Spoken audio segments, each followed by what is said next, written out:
იმყოფებით რუსთაველის გამზირზე.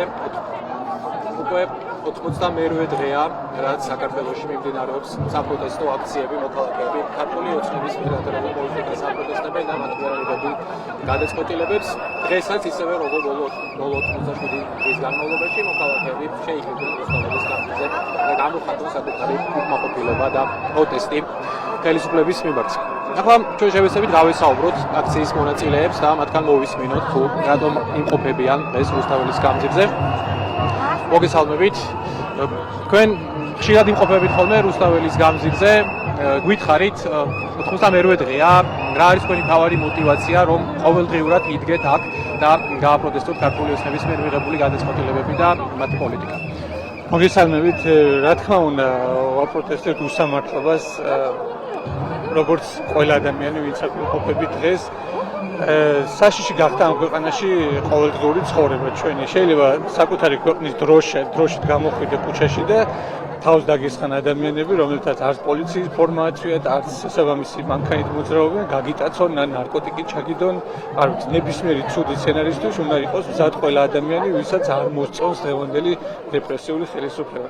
როდესაც სასამართლო არის უსამართლობის მხარეს, ის ხდება ძალადობის ინსტრუმენტი და როდესაც მოსამართლეს ნებისმიერი ერთი ადამიანის წინააღმდეგ, როდესაც გამოაქვს უკანონო გადაწყვეტილება, მით უმეტეს სისხლის სამართლის და მას დიდი ხნით უპირობთ ციხეში გაშვებას, ეს არ არის მხოლოდ ამ ერთი ადამიანის ტრაგედია, ეს არის მთლიანი საზოგადოების ტრაგედია და მთლიანი საზოგადოების მარცხი.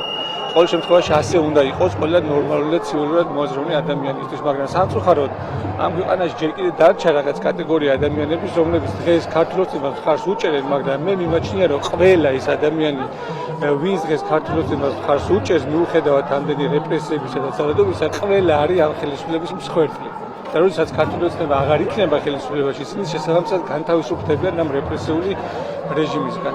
ჩვენ უნდა გვახსოვდეს ერთი რამ, რასაც ისტორიაც გვასწავლის, რომ შესაძლოა სამართალმა დააგვიანოს, მაგრამ საბოლოოდ ის არასდროს არ აგებს და ყოველთვის გამარჯვებული რჩება ბოლოს. თქვენ იტოვებთ იმედს, რომ ეს პროტესტი გამოიღებს საბოლოოდ შედეგს, აი რა იქნება ის ზღვარი, რაზეც შეიძლება საქართველოს უკან დაიხოს, იმიტომ რომ ბოლო 3 თვის განმავლობაში ხედავთ, რომ დათმობაზე არ მიდის ქართული ოცნება. რა იქნება ზღვარი, როცა ვთქვით, რომ დათმობაზე წავიდეს?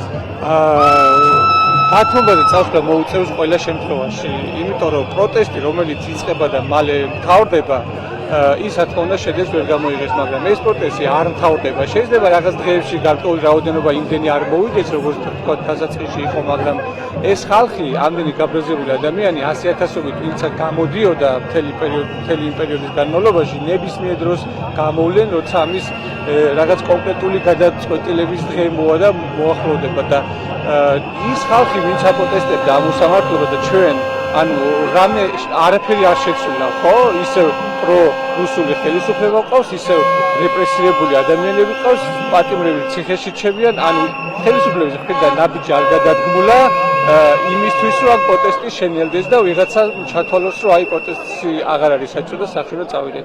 მთავარი მოთხოვნა არის უკანონო დაპატიმრებული ადამიანების განთავისუფლება და სამართლიანი არჩევნების ჩატარება. სხვა შემთხვევაში პროტესტი არ დამთავრდება და საბოლოოდ აუცილებლად დამთავრდება ქართული ხალხის გამარჯვებით. მადლობა, აქციის ერთ-ერთ მონაწილეს უსმენდით და ისიც, როგორც მათასობით სხვა მოქალაქე ითხოვს ახალ საპარლამენტო არჩევნებს და იმ პირების გათავისუფლებას, ვინც დააკავეს საპროტესტო აქციების მსვლელობისას. 50-მდე პირი რჩება, 50-ზე მეტი პირი რჩება ამ დროისთვის საპატიმროში, ზოგიერთ მათგანს პროკურატურა ედავება ჯგუფურ ძალადობას, ზოგიერთ მათგანს კი ედავებიან პოლიციელზე თავდასხმას. ახალი საპარლამენტო არჩევნები ასევე არის ერთ-ერთი მოთხოვნა, რადგან აქ შეკრებილი ადამიანები ფიქრობენ, რომ ქართულმა ოცნებამ 26 ოქტომბრის საპარლამენტო არჩევნები გააყალბა და მას შემდეგ ისინი ითხოვენ ხელახალ საპარლამენტო არჩევნებს ქვეყანაში. კიდევ ერთ აქციის მონაწილეს გავესაუბრებით და მისგან მოვისმენთ თუ რატომ დგას ის დღეს აქ რუსთაველის გამზირზე. მოგესალმებით.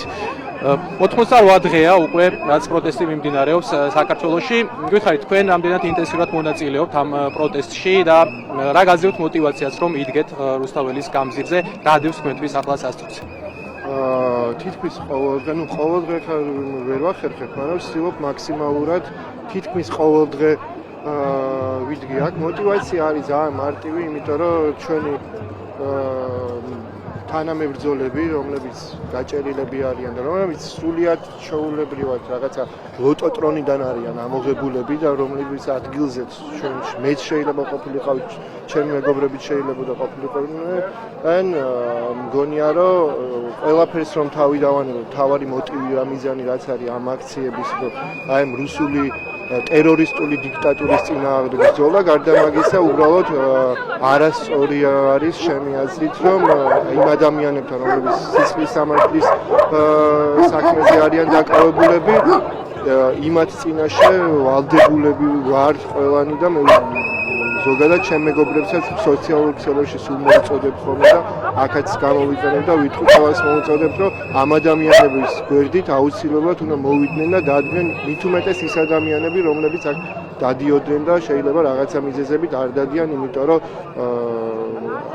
არ ვიქნებით მართალი იმ ხალხთან, რომლებიც დაკავებულები არიან და შეიძლება რამდენიმე წელი 5, 9, ზოგიერთი, რომლებსაც ნარკოტიკებით ჩაუდეს, საერთოდ 20 წლამდე არიან და პირველი მოტივაცია ეხა ამ წუთას რამდენი დღეს არ უნდა იყოს 88 იქნება თუ 1088 მე ვაპირებ რომ სანამ აქ ბოლომდე ვიდგე პირველ რიგში აი ამ ადამიანების გამო, თუმცა რა თქმა უნდა მთავარი მოტივაცია არის აი ამ რუსული ტიპის და პრორუსული და ტერორისტული, რომელიც ატერორებს ადამიანებს ყველანაირი საშუალებით, აი ამ მთავრობის მოცილება საბოლოო ჯამში საბოლოო მიზანი რა თქმა უნდა ეს. მადლობა. აქციის კიდევ ერთ მონაწილეს უსმენთ. ხშირად გაიგებთ აქ მოქალაქეებისგან, რომ ისინი არ აპირებენ დაღლას და რომ აპირებენ ბოლომდე იბრძოლონ. იგივე აქციის პირველ დღეებში, როდესაც ვესაუბრებოდი ჩვენ მოქალაქეებს, ასობით მოქალაქეს ვესაუბრეთ ჩვენ ამ 88 დღის განმავლობაში და ფაქტობრივად ყველა მათგანი ამბობდა ჩვენთან საუბარში, რომ ისინი არ დაიღლებიან და იმდენი ხანი იქნებიან რუსთაველის გამზირზე, რამდენი ხანის დასჭირდება შედეგის მიღწევას და როგორც ხედავთ, უკვე 88 დღეა ეს ადამიანები ასრულებენ ამ პირობას და დგანან რუსთაველის გამზირზე, ისევ იკრიბებიან. 3 თვე გავიდა მას შემდეგ, რაც დაიწყო პროტესტი საქართველოში, სხვადასხვა ქალაქში იმართება ხალხმრავალი აქციები. თუმცა მათგან გამორჩეული, რა თქმა უნდა, არის დედაქალაქში გამართული საპროტესტო აქციები. 3 თვის წინ ირაკლი კობახიძის განცხადებით დაიწყო პროტესტის ტალღა საქართველოში. ირაკლი კობახიძე მაშინ თქვა, რომ საქართველო აჩერებს ევროკავშირთან მოლაპარაკებების გახსნის საკითხს 2028 წლამდე, რასაც მოხდა პროტესტი და იმავე დღეს რუსთაველის გამზირზე და ქართული ოცნების ოფისთან შეიკრიბნენ მოქალაქეები და აპროტესტებდნენ ქართული ოცნების ამ გადაწყვეტილებას. ამასთან ერთად მოქალაქეები აპროტესტებდნენ საპარლამენტო არჩევნების შედეგებს. ცესკოს თანახმად საპარლამენტო არჩევნებში გაიმარჯვა ქართულმა ოცნებამ 53%-ით, რასაც არ ეთანხმებოდა 10,000-ობით მოქალაქე და ეს იყო ასევე პროტესტის ერთ-ერთი მიზეზი და მას შემდეგ მოთხოვნაც ერთ-ერთი მთავარი მოთხოვნა არის, რომ დაინიშნოს ახალი საპარლამენტო არჩევნები ქვეყანაში. ყოველდღიურობად იქცა ფაქტობრივად საზოგადოებრივ მაუწყებელთან ბოლო 2 თვეა იკრიბებიან ხოლმე მოქალაქეები. იქ აპროტესტებენ საზოგადოებრივი მაუწყებლის სარედაქციო პოლიტიკას და შემდეგ უკვე მსვლელობით მოდიან რუსთაველის გამზირზე. დღევანდელი დღეც არ იყო გამონაკლისი და რამდენიმე წუთის წინ აქ მოვიდნენ საზოგადოებრივი მაუწყებლიდან მოქალაქეები და შეუერთდნენ რუსთაველის გამზირზე მიმდინარე პროტესტს.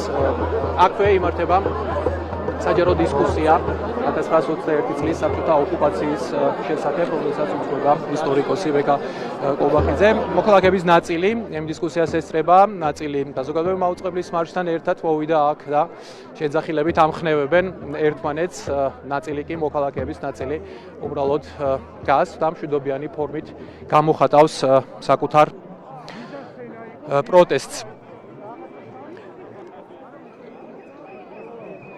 ასეთი ვითარება ახლა რუსთაველის გამზირზე ისევ გადაკეტილია პროტესტის 98-მერვე დღეს გამზირი. მცირე ინციდენტს ჰქონდა ადგილი მასშინ, როცა გზის გადაკეთებას ცდილობდნენ მოქალაქეები. ცდილობდნენ ერთი მოქალაქის დაკავებას პოლიციელები, თუმცა აქციის მონაწილეობა არ მისცეს მათ ამის საშუალება და ვითარება შემდეგ განიმუხტა, პოლიციამ დატოვა ტერიტორია და მას შემდეგ უკვე მშვიდობიან ვითარებაში გრძელდება საპროტესტო აქცია. ასევე ყოველდღიური ხასიათი მიიღო იმ სურათმა, რომ მოქალაქეები თავდაპირველად საღამოს საათებში იკრიბებიან პარლამენტის მიმდებარე ტერიტორიაზე, ერთგვარ მოედანზე, რომელიც პარლამენტის წინ არის განლაგებული და შემდეგ უკვე როცა საკმარისი რაოდენობის მოქალაქეები იკრიბებიან, ამის შემდეგ უკვე ისინი იღებენ გადაწყვეტილებას, რომ გადაკეტონ რუსთაველის გამზირი. ამის გამო დაჯარიმდა უკვე ასობით მოქალაქე სოციალურ ქსელებში ხშირად შეხვდებით ისეთ ადამიანებს, რომლებიც წერენ, რომ მათ სახლში მისდით ოქმები და მათ აჯარიმებენ 5,000 ლარით.